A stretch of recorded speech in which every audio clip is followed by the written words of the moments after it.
When the United States decides to open a can of whoop ass, this is no joke. You start to realize this is a fucking business. Yeah.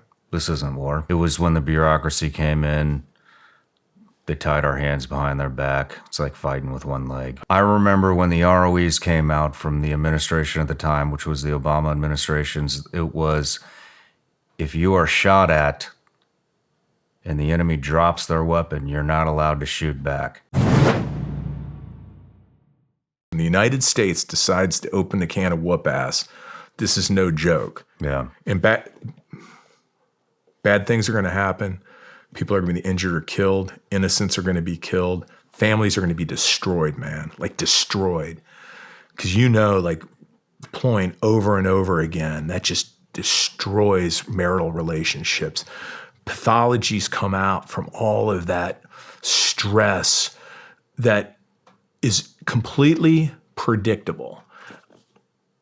And that's why we have to take going to war a hell of a lot more seriously, if you ask me. Yeah. And I'm good with going to war, don't get me wrong. But let's just accept up front that we're going to destroy a generation of people. That's my thing. And if it's worth it, let's do it. This was worth it. Afghanistan was worth it. You think?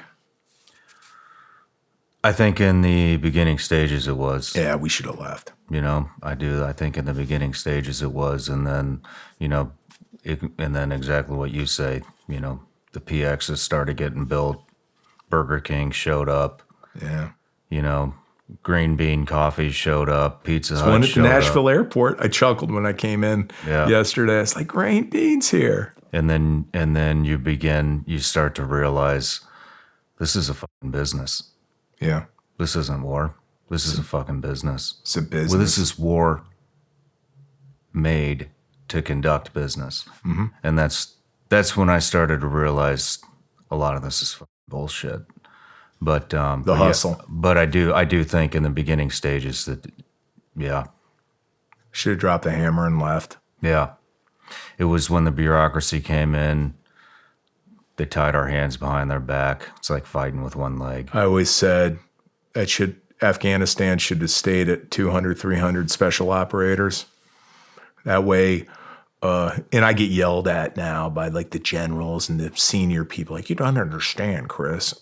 It's like, no, I think I do. Actually, I was there. Yeah. We should have kept that a special operations war. We should have just used we should have used the host nation. You can't want it more than they do, right? And when we industrialized that thing, like you described, and everybody started getting paid, it's all over then. Yeah. Yeah,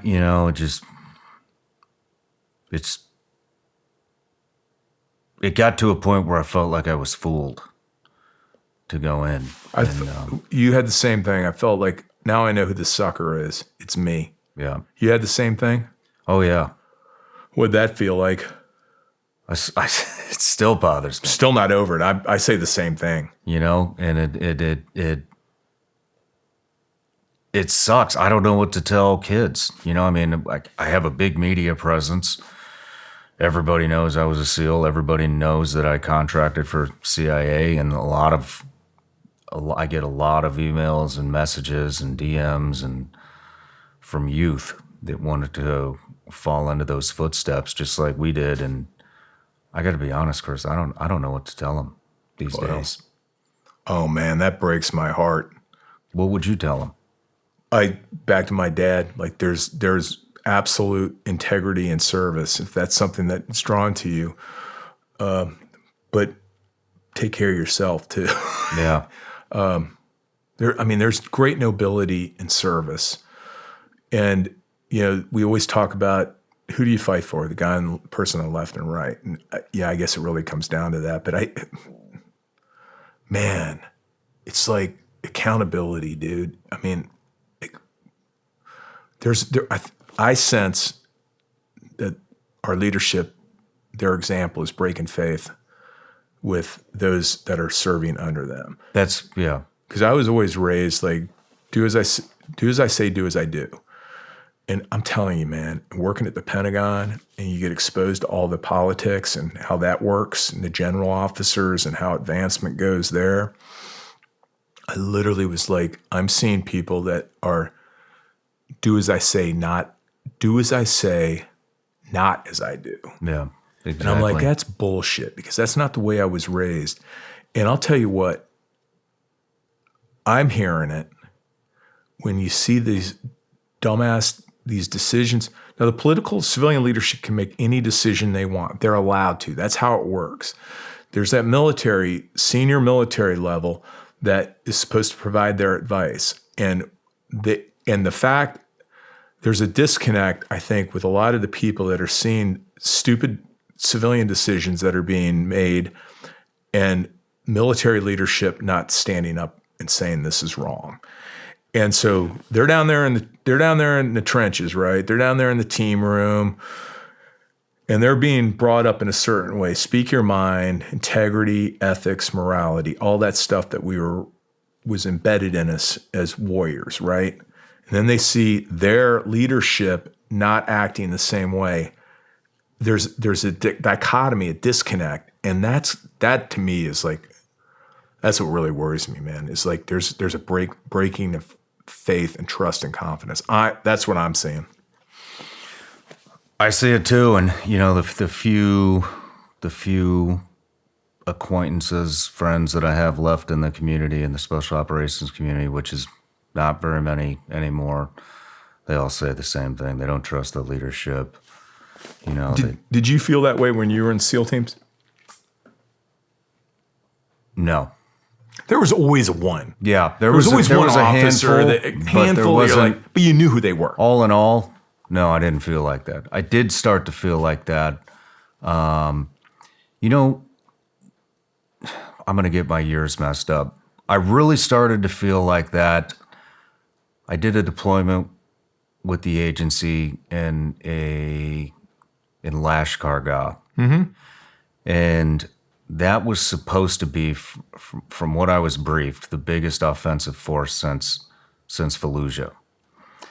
And I remember when the ROEs came out. Now, I didn't fall under those ROEs. Right. That was the Marines that were going to take that entire. I think they were going to take the entire province, if I remember correctly. But I remember when the ROEs came out from the administration at the time, which was the Obama administration's, it was, if you are shot at and the enemy drops their weapon, you're not allowed to shoot back. And when I heard that come out, that was a turning point in my mindset where I was like, these fucking people that we're fighting for give a shit more about our enemy than they do about us. These people are chopping our heads off. They're dismembering us and stuffing our fucking privates in our mouths. They're burning people alive. They're beheading people. They're raping fucking girls. And boys. And they're raping boys. And this is our ROE. What the fuck are we doing here? And it seemed, you never know because it's the media, right? But, and they do a great job at propaganda, but, and then you look at the media and they make it appear like everybody in America back home is like for this shit. And you get the feeling like, what the am I doing over here, man? Hey everybody, I'm Shawn Ryan. Click here to subscribe to the Shawn Ryan Show YouTube channel for the hottest and most compelling interviews that you will not see anywhere else. I've also made a playlist of all the previous SRS episodes so they're easy to find. You can find that right here.